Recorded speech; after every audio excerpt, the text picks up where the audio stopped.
Hello, আসসালামু আলাইকুম। আমি আজকে চেষ্টা করব দশমিক সংখ্যার গুণনগুলো সবচেয়ে যত সহজ নিয়মে করানো যায় আমি সেটা করার চেষ্টা করব। এগুলো করার জন্য জাস্ট আপনার গুণের ধারণাটা থাকলেই হবে।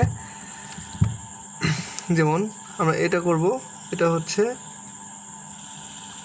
এখানে আছে 0.1 গুণন 3.33 গুণন 7.1। এটা একদম সহজ নিয়মে করব। এটা করার জন্য আমরা সাধারণভাবে গুণন করব। আমরা এখানে প্রথমে দশমিকগুলো তুলে দেব। দশমিকগুলো তুলে দিয়ে আমরা লিখব যে 1 গুণন 333 গুণন 71। কারণ এখানে একের সাথে এটা গুণ করা তো এক অক্ষে মানে এক দিয়ে যাই যে সাথে গুণ সেটাই হবে। তাহলে এটুকুনো পরিবর্তে আমরা লিখতে পারি 333 গুণন 71। এখন এইটুকুনো আমাকে গুণ করলে এটা শেষ হয়ে যাবে। এটা গুণ করার জন্য আমরা সাধারণ নিয়মে গুণ করব। সাধারণ নিয়মে গুণ করার জন্য এই পদ্ধতিতে আমরা যাব 3 অক্ষে 3, 3 অক্ষে 3, 3 অক্ষে 3, এক ঘর কাটা, 3 7 21, 21-এর এক হাতে আমার 2, 3 7 21 হাতে আমার 2, তাহলে 23-এর 3 হাতে আমার 2, 3 7 21 আর 3-এ 2 23। আমরা যোগ করব 3 4 6 3 2। তো উত্তর হচ্ছে আমার 3 2 6 4 3। এখন আমাদের কাজ হলো দশমিক বসানো। দশমিক বসানোর ক্ষেত্রে আমরা যে জিনিসটা খেয়াল করব যে এখানে দশমিক পর কয় ঘর আছে, দশমিক পর কয় ঘর করে আছে। এখানে এক ঘর, এখানে 2 ঘর, এখানে 3 ঘর। তাহলে মোট কয় ঘর? 1 আর 2 3, 3 আর 1 4। তাহলে 1 2 3 4। আমরা ডান থেকে বামে 4 ঘর পরে আমরা দশমিক দেব। এটাই হচ্ছে আমাদের অ্যান্সার। এরপর আসেন আমরা 2 নাম্বারটা করি। 2 নাম্বারে এখানে কেমন হবে? তাহলে আমরা আগের নিয়মেই দশমিকগুলো তুলে দেব। দশমিক তুলে দিলে এখানে 1 আর এখানে 1, 1 1 গুণ করলে কত হয়? একই। কিন্তু এখানে আমার অ্যান্সার হবে কেমন? এখানে দশের পরের সংখ্যা আছে 2টা, এখানে দশের পর সংখ্যা আছে 1টা। তাহলে মোট আছে 3টা। তাহলে আমরা বাম থেকে ডান থেকে আমরা বামে আসবো। ডান থেকে বামে কয় ঘর আসবো? 3 ঘর। তার ভিতরে 1 ঘর আমার আছে শুধু, আর তো নাই। তাহলে বাকি ঘরগুলো আমরা শূন্য দিয়ে পূরণ করে 3 ঘর করলাম। কারণ 3 ঘর বামে আমরা একটা দশমিক দেব। এটা আমার উত্তর। তারপর যেমন আরেকটা আছে, এটা হচ্ছে, তাহলে আমরা ওরকম করি, দশমিকগুলো তুলে দিলাম। 3 গুণ 6, 3 6 18। তাহলে অ্যান্সার হবে 18। এখন আমার দশমিক পর ঘর আছে 1টা 2টা, মোট হচ্ছে 2টা।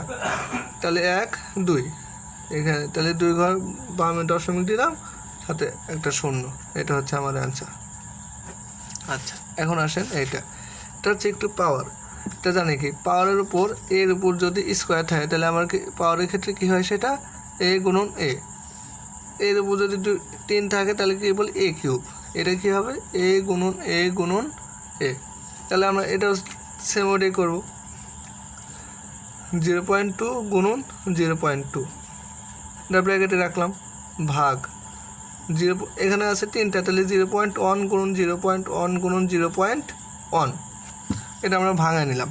এখন ভাগের কাজ আগে না গুণনের কাজ আগে? আমরা জানি ব্র্যাকেট, যেহেতু এটা ব্র্যাকেটের ভিতরে রাখছি সেহেতু ব্র্যাকেটের কাজটা আমরা আগে করব। এখানে গুণ কত সহজ। তাহলে দশমিকগুলো তুলে দিই। 2 গুণন 2, তাহলে কত হবে? 4। দশমিক পর কয় ঘর আছে? 1 ঘর 2 ঘর। তাহলে 2 ঘর বামে দশমিক হবে, তাহলে 1 ঘর আছে আর 1 ঘর নেব। এ হলো 2 ঘর দশমিক, আর একটা হচ্ছে একটা শূন্য দিয়ে দিলাম। এটা দিলেও হবে, না দিলেও হবে। তারপর ভাগ, তারপরে আবার এটা করব। সবগুলো দেখেন 1 গুণন 1 গুণন 1, দশমিক তুলে দিলে তাহলে 1 1 1 গুণ করলে 1ই হয়। এখন দশমিক পর আছে 1টা 2টা 3টা, 3 ঘর। তাহলে এখানে 1 ঘর, এখানে 1 ঘর, এখানে 1 ঘর, মোট 3 ঘর। তাহলে 1 ঘর আছে, 2 ঘর, 3 ঘর, তারপর একটা দশমিক। হ্যাঁ, এই তো। তারপর এখন আমরা ভাগের কাজটা করব। ভাগের কাজের ক্ষেত্রে আমরা এটাকে আমরা ভগ্নাংশ আকারে লিখি। লেখার পরে আমরা গুণন করব, উপরে নিচে একই সংখ্যা দিয়ে গুণ করব। কত দেব? যেখানে আমার দশমিক পর সংখ্যা বেশি আমি সেই অনুযায়ী গুণ করব। এখানে দশমিক পর আছে 2 ঘর, এখানে দশমিক পর আছে 3 ঘর। তাহলে আমরা 1000 দিয়ে 1-এর পর 3টা শূন্য দিয়ে আমরা উভয় পক্ষকে উপরে নিচে গুণ করব। যেটা আমার এটা বেশি সর্বোচ্চ যেটা থাকবে সেটা নিয়ে আমাকে গুণ করতে হবে, সেই সংখ্যক 1-এর পরে শূন্য দিয়ে আমাকে গুণ করতে হবে। যেহেতু এখানে আছে 3টা, সেজন্য আমি 1-এর পরে 3টা শূন্য দেব। তাহলে নিচের শূন্য দিলে আমাকে উপরেও 3টা শূন্য দিতে হবে। এখন আসেন 10-এর সাথে গুণ করা সব কিছুই সহজ। 10, 1000, 100 এগুলো গুণ করা সবই সহজ। 0.2-র সাথে যদি 10 গুণ করি তাহলে কী হবে?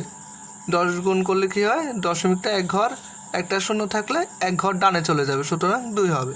যদি এরকম হতো, এরকমের সাথে যদি আমি 100 গুণ করতাম তাহলে 100 পরে শূন্য আছে কয়টা? 2টা। তাহলে এই দশমিকটা আমাকে 2 ঘর ডানে চলে যাবে, তাহলে হবে কত? 0.02। সেম এইভাবে এখানে আছে কয়টা? 3টা। তাই 10-এর পরে এখানে কয় ঘর আছে? 2 ঘর। তাহলে এখানে আসলে 1 ঘর, 2 ঘর, কিন্তু আমার তো যেতে হবে 3 ঘর। 3 ঘর যাওয়ার জন্য তাহলে আমাকে আরেকটা শূন্য দিতে হবে, 4-এর পরে আরেকটা শূন্য দিতে হবে। আর নিচে কয় ঘর যাবে? 3 ঘর। তাহলে এখানে আছে 1 ঘর, 2 ঘর, 3 ঘর। তাহলে এখানে 1-এর পরে দশমিক হবে। তাহলে কত হলো? 40/1 = 40। এটাই হচ্ছে আমার উত্তর। আচ্ছা, তারপরে আসেন এটার ক্ষেত্রে প্রথমে আমরা আগে গুণ করে নেব, উপরে সবগুলো গুণ করব। এখানে 1, 1, 1, তাহলে 1 অক্ষে 1। 10-এর পরে এখানে আছে 3টা, এখানে আছে 2টা, এখানে আছে 1টা, মোট আছে 5টা। তাহলে 5 ঘর ডানে, 5 ঘর বামে আমার দশমিক হবে। 1 ঘর আছে, 2 ঘর দিলাম, 3 ঘর, 4 ঘর, 5 ঘর, এখানে আমার দশমিক হবে। ঠিক সেম এইভাবেই 2 দ্বিগুণা 4, 4 দ্বিগুণা 8, 4 দ্বিগুণা 8। তাহলে এখানে আছে 3 ঘর, 2 ঘর, 1 ঘর, মোট হচ্ছে 5 ঘর। তাহলে 1 ঘর, 2 ঘর, 3 ঘর, 4 ঘর, 5 ঘর। তারপরে এখানে দশমিক। এখানে আছে কত? এখন আমরা ওই আগের নিয়মে যাব, এটা নিয়মে যাব যে কত, যত দিয়ে যেটার সংখ্যা বেশি থাকবে আমরা 1-এর পর তত দিয়ে আমরা গুণ করব। তাহলে এখানে আছে 1, 2, 3, 4, 5, এখানে আছে 1, 2, 3, 4, 5, উভয় পক্ষে 5। তাহলে 1-এর পরে আমরা 5টা শূন্য দিয়ে গুণ করব। তাহলে আমার কি এই দশমিকটা 5 ঘর ডানে চলে যাবে, যেহেতু 1-এর পরে 5টা শূন্য। তাহলে 1, 2, 3, 4, 5, আমাকে 8-এর পর দশমিক চলে আসবে। এখানে কয়টা শূন্য? 5টা। তাহলে 1-এর পর দশমিকটা 1, 2, 3, 4, 5 অর্থাৎ 1-এর পর চলে যাবে। তাহলে কত হলো? 1/8। এটাই হচ্ছে আমার অ্যান্সার। তো আশা করি সবাই বুঝতে পারছেন। ভালো লাগলে